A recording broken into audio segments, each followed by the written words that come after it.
So can you retell the story of what happened, like going undercover?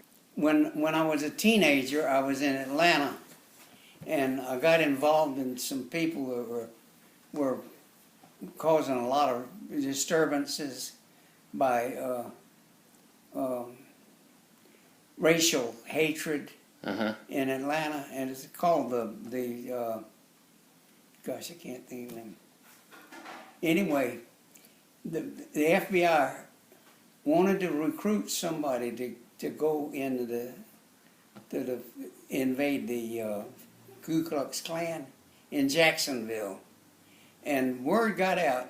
Some of my friends said Clarence belonged to that group in Atlanta, and they knew I was a liberal, that I wasn't part of that group, but I was in it, and so FBI agent came to visit me. And he was the right guy. He was it's very conservative, Jewish guy from Springfield. Had grew up and went to Old Duval High School in Jacksonville, and I'm basically a very conservative guy, and I'm not interested in throwing bombs. Right. The idea was that get you in. They didn't want to put somebody in there. They wanted to be an almost natural. Right. And they figured I was about as natural as get. Anyway, that's where it all started, and I didn't know where it was going to go. They didn't either. Yeah. Yeah. And we happened to be the Grand Dragon that's the head of the state, and he came to Jacksonville and recruited our club in the Klan. It's called a clavern. They came to our clavern and recruited us to start a riot. They were the black students were protesting the lunch counter. The lunch counters were all segregated. Right. Black people couldn't sit down in the Woolworths at the regular counter. They had to go in the back to a segregated one. And so they were protesting. I'm talking about black students who went to junior high school. We're talking girls who were, well, I don't know, 15, and they were being spit on because they were walking up and protesting in front of Woolworths, and they wanted to sit down, and they finally would sit down at the lunch counter, and they wouldn't be waited on, but it'd be spit on. It's ugly. That was Jacksonville, and that's not Jacksonville people. That was ugly. And that's the kind of stuff that was going on. Yeah. And it came to a head on Saturday when the guy from Orlando came up, and he wanted us to. So he gave have the a order. riot. He gave the orders to go do it. That's right. He wanted. Okay. And one of our ladies, who, believe it or not, who was a school teacher, and a white school teacher, was going to fall down on the sidewalk and pretend she had been knocked down, and cause a. and the riot would get started. I got you. It didn't work out that way. Yeah. Yeah. It worked out, but they had a riot anyhow. Right. And it was my buddy in the Klan went to Sears and bought, after it got started, bought axe handles. Well, any kind of bat. He went off to get baseball bats and axe handles. Yeah. And anything in Sears Roebuck. That's when they were downtown. And he had the back of his car was loaded in with it. And I was passing out these handles to the white guys that looked tough looking. Yeah. And they had mostly come down from Georgia. Yeah. They weren't really local guys too much. And I want to give Jacksonville credit for these weren't all their local people.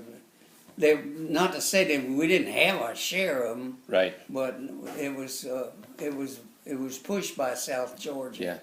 And I had read in the story where you reported this to the police that it was going to happen. Well, we had the guy from Orlando really wanted us to start trouble. Uh-huh. And he was a rich guy. He came up in a white Cadillac, and he had a ranch down in Samsula. He was the state president, the Grand Dragon they called him. And he actually organized it and wanted us to start the riot. Well, it was so, it kind of was automatic. Mm-hmm. And he didn't orchestrate it bit by bit, but it Right. happened. It Right. happened. And the police and didn't. it got out of control, and the police and the fire department showed up with fire hoses, and they had to put it down. And that was Accidental Saturday. Yeah. What did you do after that? How did you Well, get out?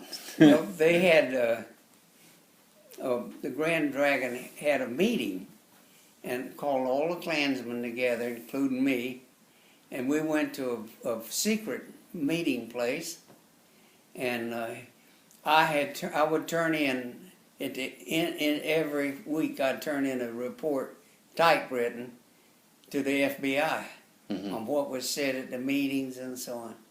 Well, at this meeting on Monday night, all the Klansmen got together in a secret meeting to find out what the heck happened Saturday. And he held up my report. And Wow.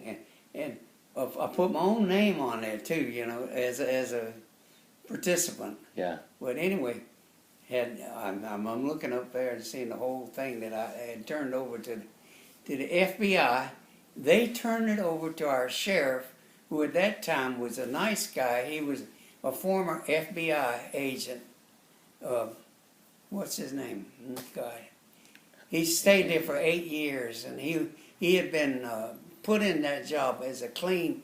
He was an FBI agent. They are lawyers.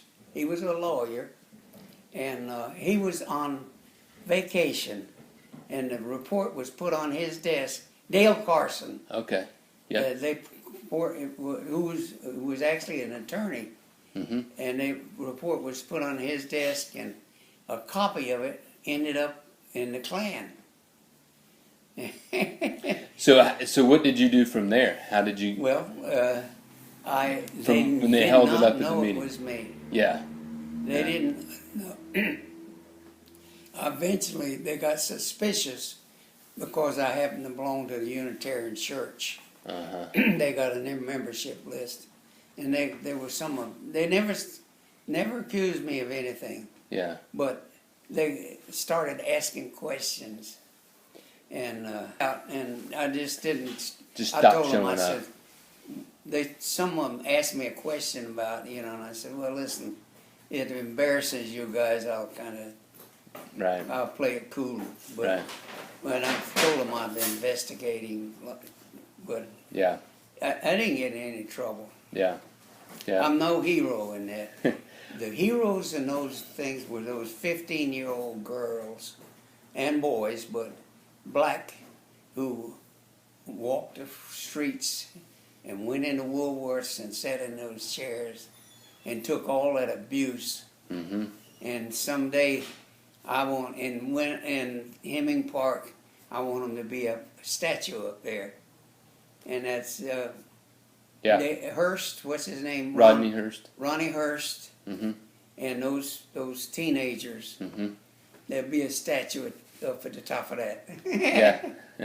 And I'll come down from heaven or wherever the hell I am, wherever I end up, and Yeah. we would have to, Yeah. the way things were working. Yeah. I didn't plan it, It Right. Just happened. It just happens. Yeah. And I'd say most people involved in stuff like that, it's not as organized as it looks. Yeah. And it wasn't really organized. That guy from Samsula didn't really organize it. It kind of got it started, and Right. Right. and it was a sad day for Jacksonville, but it turned out to change everything. The watershed. There was never a segregated lunch counter in Jacksonville after that. Never. Nothing. All over the South, but not in Jacksonville. Would you do anything differently? Well, probably a little be more effective, maybe. Yeah. But Hindsight. yeah, I it's mean, just the way things happen. You know, the main thing was that there was enough people that had the right spirit that they did not want it to happen. You know, they did not want to mistreat people because they were black, or you know, there was enough good spirit, yeah. and it was also well, it wasn't church activities as such, you know, but it was a good Christian spirit Mm-hmm. that especially among the blacks, they have it too. You know, Yep.